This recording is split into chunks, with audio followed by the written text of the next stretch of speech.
અંદર ઘા કરી જાય.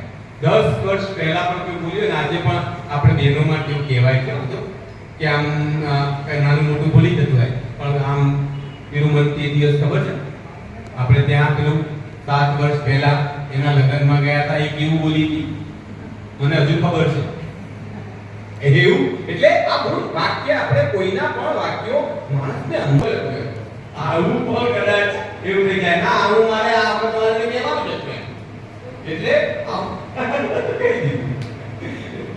કે મૂળ વાણી કા બીજી વાત છે કાયિક વાચિક માનસિક.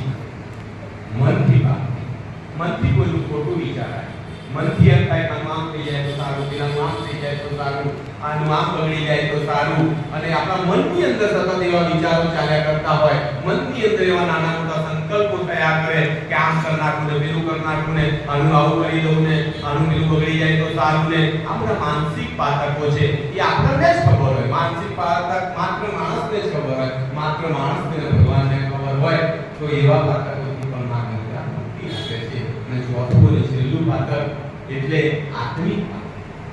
આત્મિક પાતકમાંથી મુક્તિ મળીને બહુ મુશ્કેલ છે, કારણ કે આત્મિક પાતક સંતોષ છે કે ભગવાન આટલું બધું આપ્યું, પેલા લોકો તો આટલું બધું સારું છે, એ તો આવા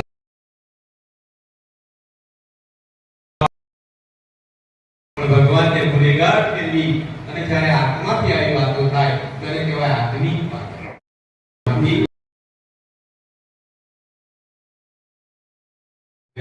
અને એ માં ગંગાની જ્યારે આપણે પૂજન કરીએ કે માં ગંગા પર પ્રાર્થિત કરીએ તો એમાંથી આપણને મુક્તિ મળે છે. આપણે વાત થઈ પુરુષોત્તમ માસની, આપણે વાત થઈ માં ગંગાની, અને ત્રીજી વાત ત્રિવેણી સંગમમાં આપણે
સરસ્વતીનું પૂજન આપણે જીવનની અંદર